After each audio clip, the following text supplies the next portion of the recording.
Hi everyone, welcome back. ये topic 2.6.2 जो है ये कर लेते हैं ख़त्म।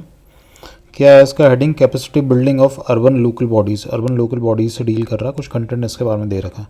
देखते हैं रिसेंटली न्यूज़ की है। Recently the capacity building commission CBC करके एक जो बॉडी रिसेंटली बनाई गई थी हमारी 2021 में, capacity building commission in collaboration with ministry of housing and urban affairs. ठीक है, इन दोनों ने क्या किया?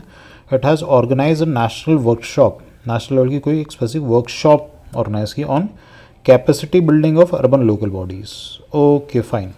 अब क्या है, अर्बन लोकल बॉडीज़ जो है इनकी कैपेसिटी बिल्ड करने के लिए हमारा जो कैपेसिटी बिल्डिंग कमीशन है उसने मिनिस्ट्री ऑफ अर्बन हाउसिंग जो है अफेयर्स उसके साथ मिलके एक वर्कशॉप ऑर्गेनाइज की है। ठीक है, इतना है सार। कंटेक्स्ट समझ आ गया ना? कंटेक्स्ट ज़रूरी होता है, कंटेक्स्ट से आगे अपनी स्टोरी बनती है। अब इसमें क्या क्या इंपॉर्टेंट है एग्जामिनेशन पर्सपेक्टिव से वो भी मैं आपको बता दूंगा, क्या रटना है वो भी मैं बता दूंगा, क्या नहीं करना वो भी बता दूंगा। देखो अब क्या है इसके बारे में और ज़्यादा क्या न्यूज़ दे रखी है। वर्कशॉप के अंदर क्या क्या हुआ ये बता रहे हैं। 3 चीज़ें हुई है वर्कशॉप के अंदर। पहला ये कहते हैं कि अर्बन लोकल बॉडीज़ के लिए ना एक सालाना कैपेसिटी बिल्डिंग प्लान बनाएंगे, मतलब हर साल क्या करना है उसका प्लान बनाएंगे। तो उसका नाम दे दिया एनुअल कैपेसिटी बिल्डिंग प्लान, सबसे पहली चीज़। ठीक है, उसके बाद क्या है, उसके बाद ये एनुअल कैपेसिटी बिल्डिंग जो प्लान है ना, अब इसको चेक भी करेंगे एग्जीक्यूट करके। तो एग्जीक्यूट करने के लिए ना कुछ पायलट सिटीज़ इन्होंने सेलेक्ट कर रखी है, तो ये इंपॉर्टेंट है। 6 पायलट सिटीज़ इन्होंने सेलेक्ट की है इसके लिए, कैपेसिटी बिल्डिंग प्लान के लिए। इसके अंदर कौन कौन सी सिटीज़ आती है इनके नाम ना याद कर लेना। 6 ही सिटी है, अर्बन लोकल बॉडीज़ से डील हो रहा है। इसमें कैपेसिटी बिल्डिंग कमीशन भी इन्वॉल्व है, अर्बन अफेयर्स की मिनिस्ट्री भी इन्वॉल्व है। ये 6 सिटी रट लेना। अब आपकी इसमें कितनी होगी? 2 सिटी तो अपनी गुजरात की होगी, अहमदाबाद और राजकोट अपनी गुजरात की होगी। कर्नाटका से बैंगलोर नहीं है, मैसूरू को उठा लिया इन्होंने। ठीक है, महाराष्ट्र से नागपुर को उठा लिया, मुंबई को नहीं उठाया। महाराष्ट्र से एक और सिटी है पुणे, मतलब नागपुर और पुणे को उठा लिया। तो महाराष्ट्र की सिटी होगी अपनी, गुजरात की सिटी हो गई, कर्नाटका की एक हो गई, भुवनेश्वर उड़ीसा से उठाई है। ठीक है, ये 6 सिटीज़ उठाई है। इसके बाद क्या, एक कॉम्प्रिहेंसिव ना अप्रोच मॉडल टूल किट कहते हैं इसको, ये बनाएंगे कुछ। तो ये अर्बन लोकल बॉडीज़ है ना, इनकी कैपेसिटी को बढ़ाने के लिए। तो क्या क्या याद रखना अपने को, एक प्लान बना रहे हैं, प्लान के लिए 6 सिटी को सिलेक्ट कर रखा है। इतना इंपॉर्टेंट है, टूल किट वगैरह इतना ज़्यादा इंपॉर्टेंट है, पेपर में आएगा तो वैसे ही चमक जाएगा। ठीक है, आगे क्या दे रखा है, अर्बन लोकल बॉडीज़ के बारे में कुछ बता रहे हैं। अर्बन लोकल बॉडीज़ क्या होती है संक्षिप्त में हमने पहले देख लिया था। 74th आपका कॉन्स्टिट्यूशनल अमेंडमेंट आया था, इसके थ्रू अर्बन लोकल बॉडीज़ आपकी आई थी। आर्टिकल कहाँ से शुरू होते हैं? 243 से शुरू होता है, क्योंकि ओ तक तो आपकी रूरल बॉडीज़ के लिए है। अर्बन जो गवर्नेंस है, 3rd टायर का जो भी गवर्नेंस है वो भारत में स्टेट लिस्ट के अंदर आता है, ये भी आपको पता है। ठीक है, ये कौन सी एंट्री के अंदर आता है, कौन सी एंट्री के नहीं अंदर नहीं आता, ये सब करने की ज़रूरत नहीं है। आगे देखता हूँ, ये दे रखा है 74th कॉन्स्टिट्यूशनल अमेंडमेंट है, इसके थ्रू आया था ये फॉर्मली, मतलब फॉर्मली इसको कॉन्स्टिट्यूशनल कैरेक्टर दिया गया था। अब आगे क्या है, ये जो एक्ट है ना 74th वाला एक्ट, ये कहता है कि आपके 3 टायर की बॉडी होंगी, मतलब 3 टाइप की बॉडी होंगी, टायर नहीं। ठीक है, 3 टाइप की कौन सी होंगी आपकी? नगर पंचायत हो जाएंगी, म्यूनसिपल काउंसिल्स हो जाएंगी, और बहुत बड़ी बड़ी सिटीज़ होती है, अहमदाबाद हो गया, मुंबई हो गया, इन सब जगह पे क्या होता है, म्यूनसिपल कॉर्पोरेशन होती हैं। अब इनके ना माइन्यूट जो क्लासिफिकेशन है, क्राइटेरिया है, वो आप पॉलिटी की जो लक्ष्मीकांत की जो किताब है ना वहाँ से देख लेना। यहाँ पे दिया नहीं है, यहाँ पे हम कवर नहीं करेंगे, बेसिक्स तो एटलीस्ट देख ही लोगे ना पीछे से। अब ऊपर देखता हैं, हमने यहाँ पे ऊपर बहुत नाम सुन लिया ना, capacity building commission, capacity building commission करके, तो ये एक्चुअल में है क्या, ये इंपॉर्टेंट है। ठीक है, इस पर क्वेश्चन हो सकता है, प्रॉब्लम आ जाए, क्योंकि नई नई बॉडी बनी है। कैपेसिटी बिल्डिंग कमीशन ना सबसे पहले आपका 2021 में बना।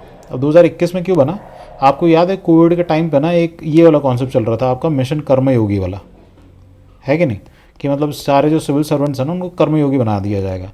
अब ये जो सिविल सर्वेंट्स हैं ना, इनकी कैपेसिटी बिल्ड करने के लिए, स्किल वगैरह अपग्रेड करने के लिए, ये सारी चीज़ों के लिए ना ये कैपेसिटी बिल्डिंग कमीशन बनाया गया। ये याद रखना, इसके लास्ट में जो सी है ना, दैट इज़ कमीशन। इन नामों से ना बहुत सारी चीज़ें क्लियर हो जाती है कि इनकी पावर्स क्या हो सकती है, इनके पास अथॉरिटी क्या हो सकती है, फंक्शंस क्या हो सकते हैं, इनके मेंबर्स कौन हो सकते हैं, ये सारी चीज़ें। ठीक है, तो आगे देखते हैं। पहला क्या कह रहा है, it is an independent body with complete executive and financial autonomy. अब देखिए इसको कैसे समझोगे, ये कमीशन है ये बॉडी। तो जैसे आपका यूपीएससी है, UPSC is also in commission, उसके एंड में कमीशन लग रहा है आपका। एनएचआरसी हो गया आपका, नेशनल ह्यूमन राइट्स कमीशन हो गया।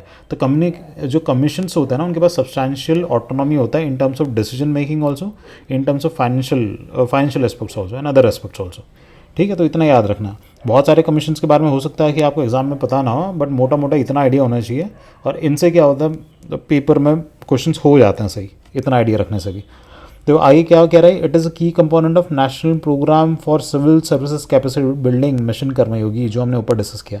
मिशन कर्मयोगी के अंडर बना रखा है ये कैपेसिटी बिल्डिंग कमीशन, ठीक है। अब कैपेसिटी बिल्डिंग सिविल सर्विसेज के लिए किसका काम होगा, ये डीओपीटी का काम है। डीओपीटी डील करता है ये सारी चीज़ों से, ट्रेनिंग हो गया आपका, ट्रांसफ़र वगैरह हो गया, इन सब के लिए डीओपीटी डील करता है, ठीक है। अब आगे क्या पर्पस क्या है, पर्पस क्या होगा, कैपेसिटी बिल्ड करना है, किन की, सिविल सर्वेंट्स की, सिंपल सा फंडा है कि नहीं। आगे देखते हैं अब इसके मेंबर्स कौन होंगे। अब इतना बड़ा कमीशन है ना, तो इसके जो मेंबर्स होंगे ना सेक्रेटरी लेवल के लोग होंगे, इतना याद रखना। तो यहाँ पे क्या कह रही है, इसका एक चेयरपर्सन होगा और 2 मेंबर होंगे। एक आपका चेयरपर्सन हो गया, इसके अलावा आपके 2 मेंबर हो गया, ठीक है, इतना देख लिया हमने। Supported by an internal secretariat headed by a secretary, इसके लिए एक अलग से सेक्रेटेरिएट भी होगा। सेक्रेटेरिएट क्या करता है, मेनली ये line and staff function provide करता है, पब्लिक एडमिनिस्ट्रेशन में स्टाफ फंक्शन कहता है। मतलब ये जो कमीशन है इसको असिस्ट करने के लिए रखा है इनको, ठीक है। पूरा एडमिनिस्ट्रेटिव वर्क, फाइल वर्क, वो सब सेक्रेटेरिएट देखता है। आगे देखते हैं फंक्शन क्या कह रहा है, ये कैपेसिटी बिल्डिंग जो कमीशन है उसका फंक्शन क्या होगा। ये कह रहा है पहली चीज़ तो कोऑर्डिनेशन का काम करेगा। कोऑर्डिनेशन किन के बीच में, डिफरेंट डिपार्टमेंट्स होते हैं, डिफरेंट मिनिस्ट्रीज़ होती हैं, इन सब के बीच में क्यों चाहिए होगा कोऑर्डिनेशन, ताकि ये सब क्या है इनसिंक हारमोनी में काम कर सके, साइलोज में काम ना करे। ये सारे सिर्फ दिमाग लगाने वाली चीज़ें हैं, ठीक है, कुछ ज़्यादा रटना है नहीं इसमें।